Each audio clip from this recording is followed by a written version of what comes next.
Hey everyone, William Cho here, and we're here with the VCT Pasifik preview show, where we're going to be able to talk about all the teams, what we saw at lock-in, and what we're looking forward to for the rest of the year. I have two of my best friends, right?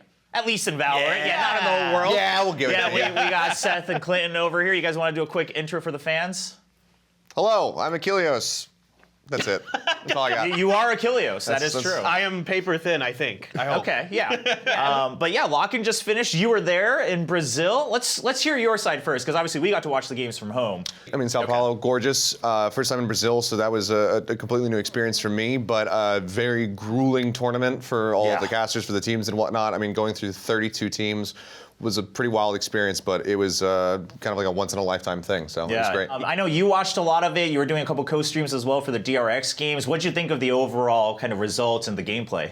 I think it was really good. I mean, it's really exciting to get to see like some of these teams who have been trying to put it together on like a short amount of time. To see what they're able to bring, to see some kind of, you know, teams that maybe overperformed versus what some of the expectations were, some that underperformed, those kind of things. So it's a good way to kind of kick off this whole season, this whole year. Yeah, I think there was a lot of surprises as far as like teams that we had kind of expected to be a bit weaker. I mean, especially for Pacific, just because, you know, there's a lot of new faces and whatnot coming out from Pacific that really performed well beyond our expectations. So now the expectations are high, and hopefully the teams can cope with this much tension that they're going to have going into this league. I think there's a lot more interest now in how do these teams perform, who's actually going to Masters. Let's talk about this. One of the teams I really want to talk about was Talon, right? They had that core, so everyone knew they were pretty good, but we weren't really sure what to expect coming into VCT Pacific with maybe a couple of these player changes and also role changes that we saw coming into lock-in. Some people are saying like they could be top two. I mean, yeah, through the roof right now. Talon looked super clean, and I mean, very much challenged DRX in that alpha bracket when they finally got down to that last semifinal. So,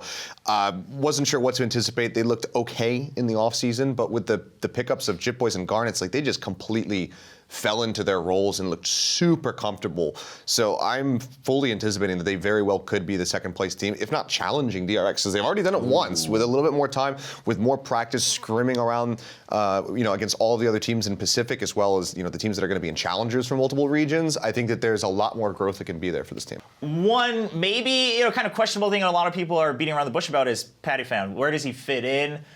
Do you think they could look stronger with Patifan, or maybe do they have the answer with Garnets? I could see if his wrist gets to a point where it's recovered enough that he could play, maybe he's going to play on, you know, very jet-specific maps, and then you flip Garnets in for maps like Fracture, like, you know, Lotus and whatnot, where you really want to have that race split as well. I could see that kind of being a bit of a rotation, but it really will come down to how much it adjusts the playstyle of the rest of the team. So let's just jump all over the place, all right? Soldom and Detonation focused me. So I got to cast their games on the Korean side this time around. And I'll be honest, you know, they underperformed. They were a team that underperformed compared to what I thought their roster looked like. The pieces just didn't seem to come together to a whole puzzle. I think it was very clearly not the players playing at their peak. To my knowledge, this is also the first time that they've been able to play together as a full five on stage. Yeah, because Suggest couldn't come, Suggest was sick. You're right. So this is the first time they had everybody on stage, but that was not the level of play that we anticipate from those players. It's a little bit similar to like Team Liquid on the opposite side, you know, for EMEA.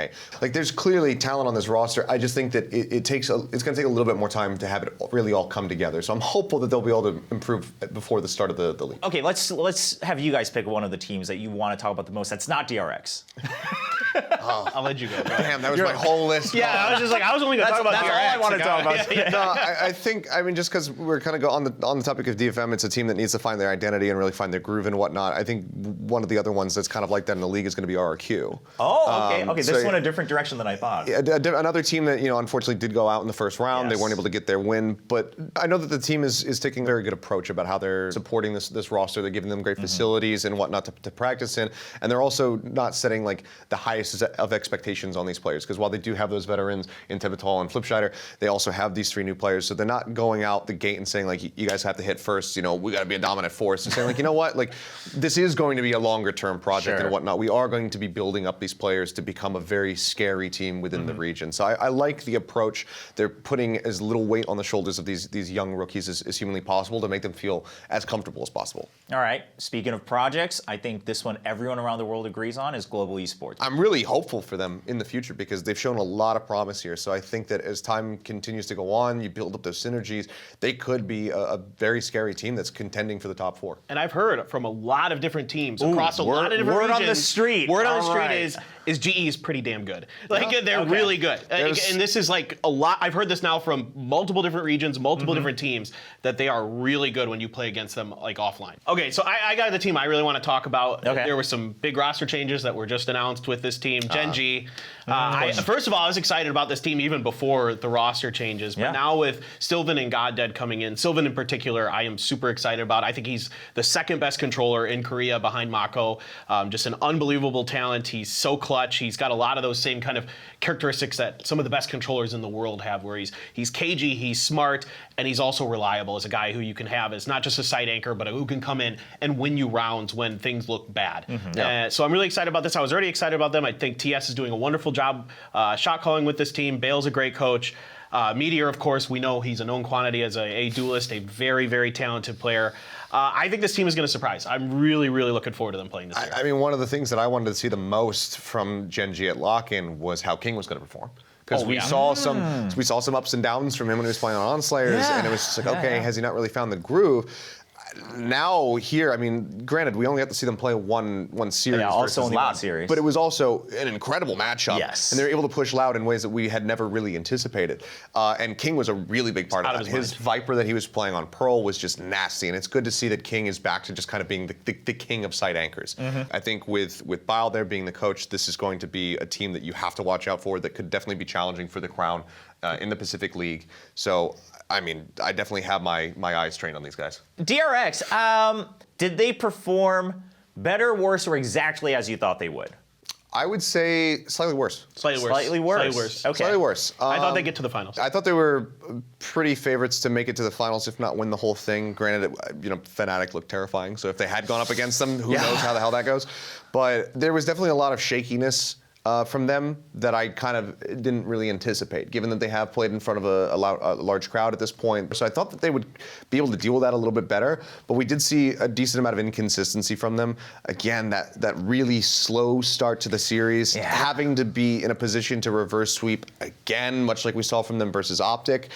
It's really rough. They need to be able to have stronger starts to these sets rather than being put in the position consistently. Now, the good news is that with the kind of combining of all these teams from all these different areas in Asia into one, kind of unit, it's going to force DRX to be better, right? This is going to be the best challenge that DRX has had, and it is going to make them be better. Because we know the talent's there. We've seen it. We know that this team has maybe the 5 best players in Pacific right now in almost every role that they play. Potentially the best controller in the world? Easily the best controller in the world. People Hands are down. comparing that? Hands down. Yep. Mako's best controller in the world. Period. Okay. All right. Another team I know you like to talk about, Clinton, is the Boomer team, right? Team Secret. Listen, they say it themselves, all right? I'm not ashamed. I mean, it's a fact. This is why we get along, especially Jesse and Dubstep. Like, he and I get along really well because we're all over the age of 30. Yeah. But I love these guys. They're super nice guys. And, they haven't been great last year. If we're just being perfectly honest, it was not the year they wanted last year at all. No. And I did not have high expectations for them, and it's not to do with anything that in terms of who they are as players or anything like that. It's just the results from last year weren't good. Yeah. And so this year, I was like, well, I don't know. Let's see what they do. And they came in, they look great, especially Jesse Vash. Like, he looks rejuvenated. He's incredible. Yeah. And he's calling as well. So, I mean, at lock-in, just in general, a lot of these IGLs seem to have upgraded overall in both their calling and their aim. But I was impressed with Jesse as well. Yeah, I think a lot of things with Jesse really impressed me. Not just he's obviously been an IGL for a while for the team. He's been a multi-esport pro across tons of different esports. Like, he is the absolute esport journeyman.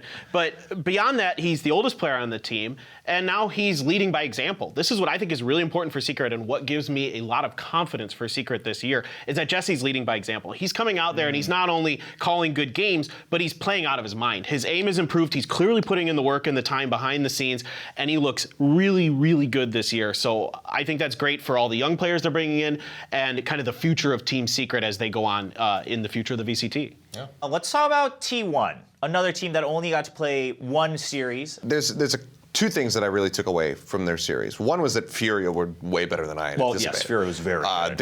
Ending up taking that Fnatic into overtime in the next series as well on Haven was a really good showing from Furia.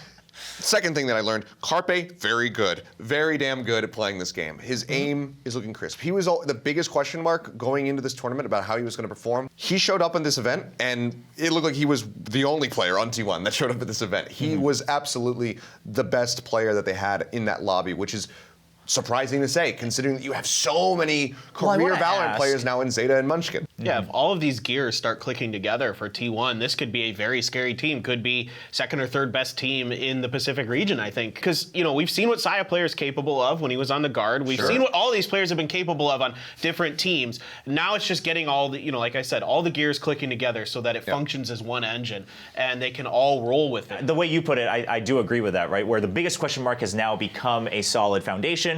And so the other known quantities, they just have to kind of get back into the groove and hopefully they can perform. Obviously, a lot of people, there's still hype around them just because of not just the brand, but the player names like Saya, like Munchkin. These guys have proven themselves before. So we just talked about Zeta. Zeta was on Cloud9. Cloud9, you know who they played against? Paper X. Let's talk about Paper X. Oh, okay. This is, again, a painful tournament. This is the second time now that we've kind of walked away expecting great things out of Paper X, and they've been falling flat. They need to actually play more standard Valorant, is what I'm starting to kind of realize here, because they continue to show some really neat ideas. The walls on Lotus to be able to go ahead and get that quick pick, taking down the Neon and everything. Those were neat, but then they're just so all over the place. I need to see more structure, because we know what they're capable of, and I desperately want to see them get back into that structure. And I think this gives us a good segue into another team that has a similar story arc, right? Zeta. I want to talk about the most important thing, which was actually Benkai's walkout. I was going to do that too. You shut the hell up. Yeah, how dare you skip the actual core of the show? I'm sorry, yeah. Which well, him and Boaster how have many to costumes does he bring? Does he bring just 10? I mean, what are they going to look at? Do you think he's going to do walkouts every time? Probably. Even in Seoul, just every week, week after week. Yeah, knowing Benkai. I would love to. Have you guys ever guessed his walkout correctly? No. Not even close. How are you gonna know what that guy, I don't know what that guy's thinking any moment of the day. When he did the snail, that is unbelievable. That is just was impressive. He committed to it for so long. For a very long time. I thought he would give up, and I was like, you know what? Yeah, if you're gonna do it, this is the way you do it. You do it all the way to the end. But now we can talk about the boring things again. Can we talk about the actual game in the league again? What do you want to talk about? Well, I was going to say a team that had a similar story arc to Paper X, right, where they played really well at one event last year. All of a sudden, the hype and the hopes for this region and this team were through the roof in that Zeta division, right? Like, I mean, a team that I was so enamored with. I was so happy for, like, to see a Japanese esports team perform like this at that level. They're a team that has a lot of great personalities. You can see how much they care. I mean, you see Laz, getting so emotional after so many of their games and things like that. They looked like they just hit this amazing groove, and they were going to be the banner carriers for Japanese esports going forward. Since then, though, it's kind of fallen apart. They just haven't looked like the same team since Reykjavik last year. I think that this has been a pretty big hit to some of the shifts that they made in who's playing what, and as well as the meta right now, because with Chamber out, it's so many teams scrambling. So many teams scrambling to figure out, what are we going to do. Laz had been that guy for most people who are paying attention. Like, Laz has been the one that has really taken that team by, taken the world by storm on that team, that was able to give them that deep run. He needs to be able to find his groove and get comfortable as well. If he's not feeling comfortable, if he's not thriving, then I feel like the whole system is going to suffer. Yeah, for Zeta, I think they just need to have that confidence and that faith in each other. I think it's just going to take a little bit more time. But it's another team where it's like the talent is known. It is there. We can see it. We have seen it. Just we need to have the stars align once again. Yeah. We need to find the players, find their groove, and then they can make it. Because, I mean, just imagine Masters Tokyo, Zeta's there. They make the top three. It'll be, dude. They're there. That would be one of the most electric crowds. I mean, you want to talk about Brazil with Loud performing. Which is also very crazy to see, just the support and the I think Japan with Zeta there would be even more electrifying. Now, everyone's favorite thing about esports, let's do some spicy takes. For me, Clinton, you might have already had one, calling T1 getting top 4 within 23. Do you agree that that's a hot take? He said potentially second as well. Well, did you say that? No, I said top 3. I said third. I think I put the highest. Roll the tape. Okay, maybe I did that. But I think third is doable for them at their peak. That's pretty hot? at their peak. If there was like a spicy level of 1 to 10, I'd say that's like an 8. I think my hotter take is I think actually Gen G is going to be second. Is that a hot take because they're getting second and not first, or is that a hot take because they're getting second and not I think lower? a lot of teams would place like Paper X or I don't know, maybe even Talon now with how well they played at Lock-In ahead of them. I so see. I mean, that's what I'm hearing. Scuttlebutt on the street is a lot of people would say Paper X is the second team. I don't think so. I think Gen G is going to be second. Well, then what's your hot take? I haven't heard anything spicy out of you yet. Global top 4. Okay. I think that global esports can make a top 4 run. I think breaking into the top 3 might be a little bit too difficult, but I think that over the course of this season, given what we saw, given the caliber of player that they have, I think that they'll be able to make a run into the top 4. You know what? I think Sugar Zero might be able to prove himself as like a top IGL within Pacific by the end of the season. It's going to take some time. And if that happens, that should hopefully translate to Zeta Division getting to Masters, and then we'll be able to see them on an international stage again. So that's what I'm going to put on. I'm going to put my hopes in Sugar Zero. I think it's definitely possible. I think that he is that caliber player that can make it happen. We just have to see it in practice. Yeah. So let's talk about our first week matchups. Obviously, every team's going to play each other at least once, but we're going to open with some big matches. And I think, as everyone would have wanted to, the very first opening match is going to be DRX versus Zeta. DRX and Zeta, they both had some high rankings last year. Predictions? DRX. It's going to be DRX. Yeah. Just given the consistency from DRX, they continue to place incredibly well at every event that they go to. I think that if Zeta comes out and they can beat DRX, well, yeah. Oh my God! Well, that'd be huge. That would be one of the biggest upsets that we've seen in a very, very long time. But then the very second match, I believe, on the opening day, this should be a fun one because it's going to be a battle of 2 Korean Jets that haven't had a chance to play against each other. It's Global Esports versus T1. Man, this is really tough to call this for one's me. a tough one. I think GE is a little bit better pound for pound overall right now, but that can change really quickly either way. And then on day 2, we're going to have Paper Rex coming in. They're playing against Destination Focus Me. Both teams that I think now need to prove themselves again after their performances at Lock-In. Who's winning this one? I think it's got to be Paper X, just given the history of the team, given that they've stayed together. It's still the same 5-man core. DFM, there's a lot of improvement I think that needs to happen. So if they do beat Paper X, be an insane upset. Yeah, Paper X. I go with Paper X. But I think it'll be decently close, I think. Okay. And then it's going to be the 2 of the Southeast Asian teams going up against each other. It's going to be Talon versus Team Secret. This one, I think a lot of people will favor Talon, and I'm going to take the safe route. I think Talon's winning this one, but I think probably a close match. I think Team Secret. I'm going to go with Team Secret. I think I'm a little bit kind of riding the hopium, I guess, with Team Secret. Sure. I'd favor Talon here, just given that they were able to push DRX a little bit harder, and I think that Secret, again, they need to show us a little bit more, considering that Liquid looked very out of sorts. And then on day 3, the last day of week 1, it's going to the 2 teams that haven't played a match yet, coming into Pacific. It's Genji versus RQ, and I'll go ahead and say I do think RQ is going to put up a strong fight. Genji probably still wins, but I think RQ is going to shock a lot of people swinging out the gate right off the bat. I think they definitely can, and I think that they put up a slightly stronger performance, especially in their second map at Lock-In. So clearly, with the veteran presence on this team, there's a lot of hope for them to be able to do well. It's more about how well can they build up and guide these 3 rookie players that they have. I agree. I think that there's potential for them to make this competitive, but I would have to go with Genji.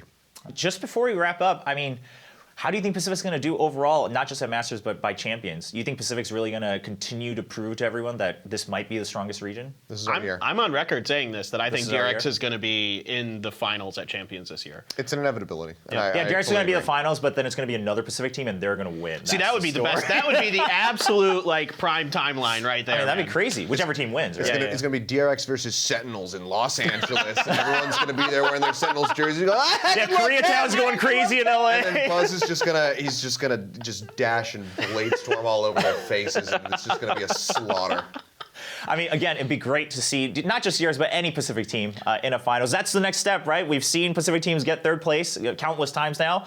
So to see them in the finals and actually win, right, and getting to the finals a second time would be absolutely thrilling, I think, for the entire region and all the teams involved. Yeah. Well, cool. Yeah, thanks so much for having us here. For everyone watching, don't forget to tune in. We're going to kick off VCT Pacific on March 25th, and then we're live every weekend until we finish the top 3 who will be going to Masters Tokyo. We'll see you there.